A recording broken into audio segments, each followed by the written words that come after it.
Hello and welcome to Captain's Log, episode number 6. My name is Chris, also known as Rachel Garrett, on stowiki.org and starbase.ugc.com.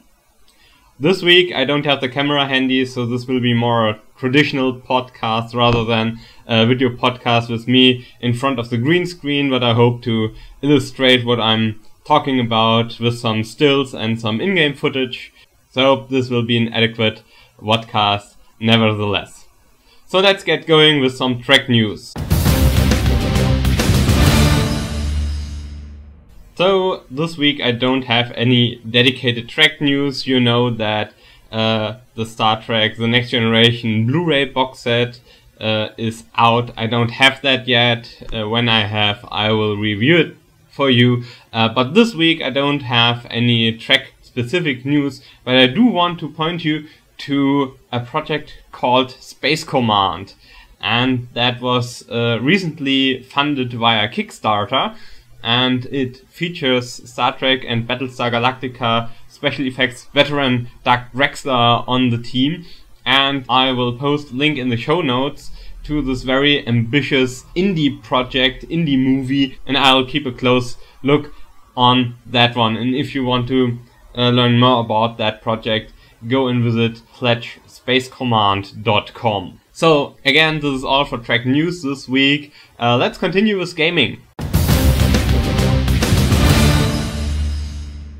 So on this show I've told you about the Humble Indie Bundle several times already, and there is a new Humble Bundle, but this time there are no games in that bundle, but there's independent music in that bundle. So this is quite different from what you know from the Humble Bundle, but it looks quite promising. I found myself that music seems to be more a matter of taste, for me at least, than games. So I didn't get it just yet. There are just two pieces that I would be really interested in, but maybe that's different for you. So go over to www.humblebundle.com and just take a look at the music there. Again, it's pay what you want, DRM free, so you can get 5 of the 6 albums for as little as 1 cent. If you want to have the 6th bundle, you need to beat the average price, which is somewhere around $9 right now. And if you're more into games, then check out the Indie Royale bundle, or more precisely the Jubilee bundle, which comprises of a fine collection of games. I'll post the Metacritic scores for these games as far as they are available in the show notes. These games are not so very appealing to me. I didn't get that bundle yet. Maybe I'll reconsider. Actually, the game that I'm most interested in would be Unepic. Again, the Indie Royale bundle is not pay what you want, but there's a really low entry price that reflects how generous previous buyers were. The more generous you are, the more the price will drop for the people that come after you. And if you're greedy and just pay the minimum price, the price for the whole bundle will go up for everyone else. So, this is all for gaming news this week, and now we'll have a great deal to talk about Star Trek Online. So let's talk about Star Trek Online for a change. This week there are a lot of great changes that have happened to the game. First and foremost, the Foundry is back online after 2 weeks. They tried to fix some problems with republishing missions. So far seems to work. I didn't play many missions, but the few I tried, they worked without bugs. So far so good. But editing is still offline. If you want to create new missions and want to play with the new assets that were added in Season 6, then you'll have to wait a bit longer. Then I'm really happy to see that the Defera ground invasion, the Borg invasion of Defera, is no longer time gated. This is really great. I hope that the Borg ground invasion will be one of the missions that you can do for fleet marks in the future, and considering a State of the Game post by Daniel Stahl hints at that, at least that there will be more opportunities to gain fleet marks for your fleet and your starbase.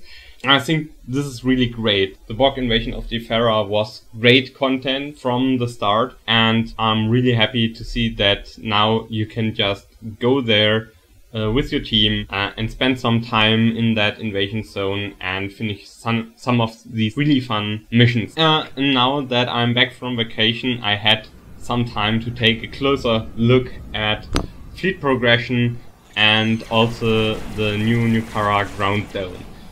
So last week I told you that although I was quite happy that there is new multiplayer content in the game that you can take with your fleet mates and your teammates anytime that is not time gated, and that Cryptic listened to the fans, and I'm really happy about that, that I found some of the artwork on the surface of Nukara and also the caverns not too exciting. Most of that is still true, but I had time to see all of the Nukara maps, and I have to say I was quite impressed with the Project Leader Boss fight for which is the red mission on the Nukara surface, and also the medium level of the Nukara caverns, the yellow missions.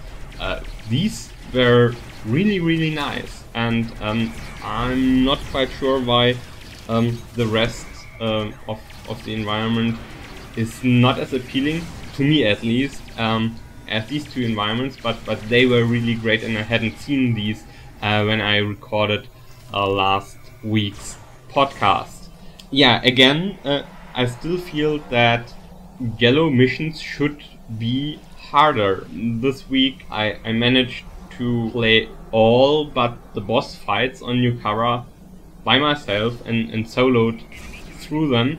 I also did them with a team, which was ridiculously easy, but the boss fights, both in the caverns and also on the surface against the project leader, were really hard, really fun. The teams I played with could not beat them, and I'm really motivated to go in there and try again. I feel that the yellow level, the mid-range missions, should be increased in difficulty, and maybe to balance that out, add something to the rewards. Maybe some dilithium, maybe some more fleet marks, I don't know. But I think that you shouldn't be able to solo through all of Nukara except for the boss fights on your own. There should be a real incentive to form a team and to go in there and experience that content with some friends or even some strangers, and then add the necessity to coordinate how you go about that. I also had some time to play through all of the new events and fleet actions, and also the colony invasion and no-win scenario. I found that the missions and events that take place around your Fleet Starbase, they're not very appealing to me. And I found that the environment plays a big part in that. The mechanics are fun, actually. I really like rescuing the freighters, and I really like to coordinate the defense of the starbase in the fleet action. But the problem is that the only difference in the map is the visuals of your starbase and the adjacent stations that are bigger or smaller depending on how far the fleet of the player who owns that instance has leveled so far. And actually this is not such a stark visual difference for me. I think it would be really nice if we had the opportunity as fleet leaders to design a space map in the Foundry where we can modify the skybox of our Fleet Starbase system, maybe even outside the safe zone where all the action takes place. We would be allowed to play some asteroids, planets, nebula, etc. But again, outside the area where the freighters spawn, the enemies spawn and stuff like that. So we are not able to build barricades or stuff like that with the Foundry. But it would be really nice if each time you enter such a fleet event, there would be a real visual difference. That would be great. And if Cryptic is not able to accommodate that and is not able to allow us to edit this map directly using the Foundry, then maybe there could be a rotation of presets, so that fleets are randomly assigned 1 out of 20 or so sky maps, so that it's not always the same environment that you're moving in. I found that a bit bleak, actually. Well, again, as I said, the missions are quite fun, but there seem to be some technical problems. When there are enough visual effects going on, then the engine does not know which ones to render, which results in your ship not shooting phasers anymore, but you see that the health bar of your ships and your enemy are dropping. So you are still doing damage, but you can't see that anymore visually. And that's really disturbing. If one designs these epic space battles, then it should be a given that the engine is able to handle that.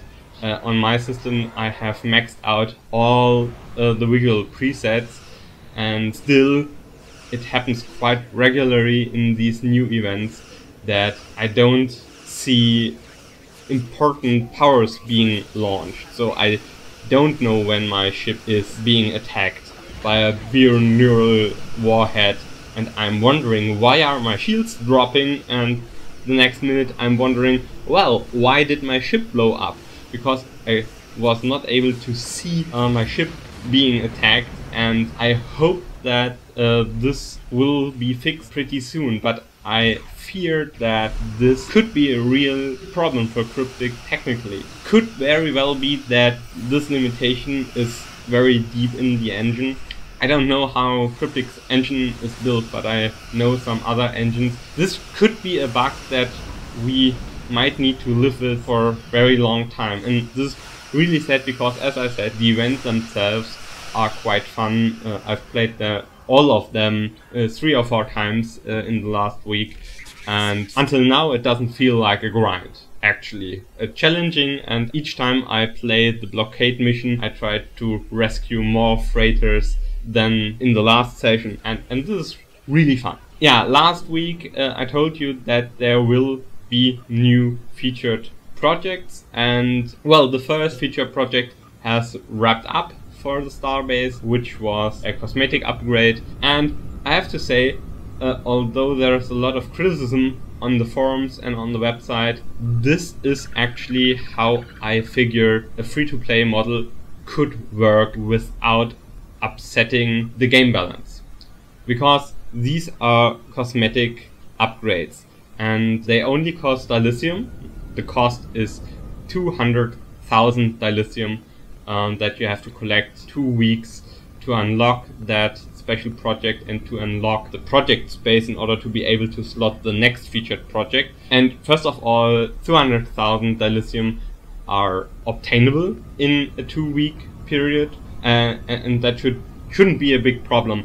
And second, if it is a problem, then there's always the possibility to go to the dilithium exchange and buy the missing dilithium with then. And this is how a free-to-play economy could work, because whoever spends then or real money on dilithium for cosmetic upgrade isn't hurting anyone else, and it allows Cryptic to make revenue of the game for a simple cosmetic upgrade without introducing overpowered chips, introducing overpowered items. It's not even a convenience feature. You don't get more bank slots. This is a perfectly safe item to have in a free-to-play model, and I think this is pretty much win for everybody, because even for the players who don't spend dilithium or pay real money and convert it into then profit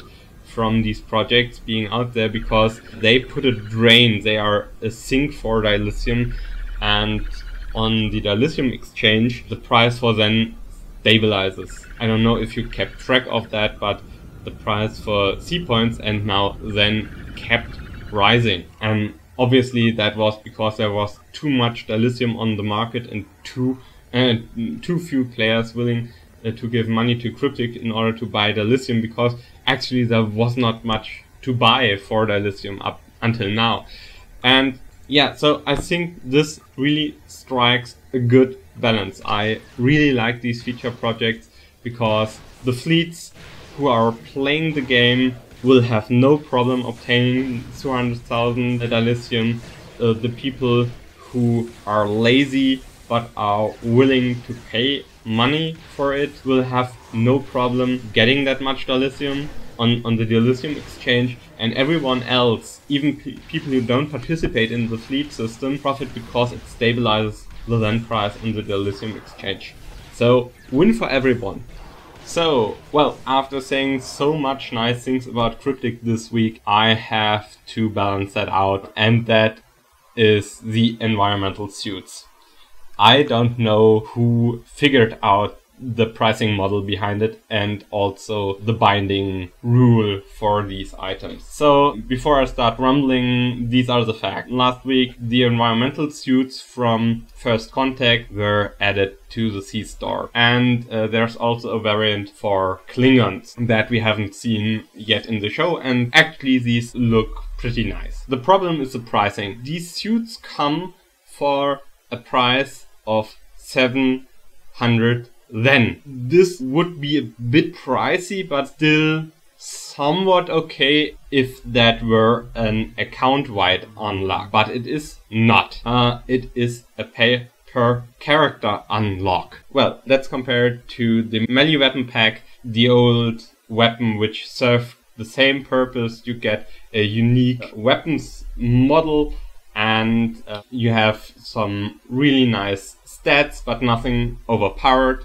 This was at 300 points for a weapon, and now we went up to 700 points for a body armor. I don't know the business model behind it, I frankly don't understand it, and I think it's way overpriced. Cryptic is really trying to push the boundary and is really trying to test at what point the prices are just too insane to make enough revenue or to make more revenue than the last item. And the best strategy right now, in my opinion, would be not to buy these at all. I don't have a problem to put in 700 Zen points for an account unlock. I think for a cool item this might be okay.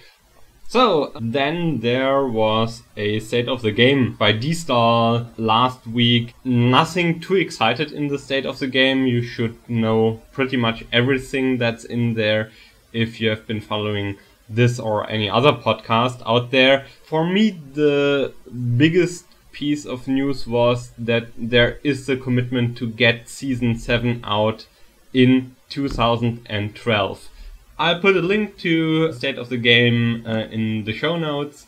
And last but not least, I would like to finish the show with a pointer to a private blog from former senior systems designer Geoff Tuffley, also known as Heretic, on the Star Trek Online forums. He wrote an article about how the microtransaction scheme has changed the landscape of computer games and MMOs in general for the Western world, and he analyzes both the history and second the mechanics with which this microtransaction model can be implemented. And the interesting part for me at least was that this article challenged some of the presuppositions I had about the microtransaction model, but also it acknowledges some criticism, I think, or validates some of the criticism that many have against the free-to-play model. So first of all, there is a clear admission that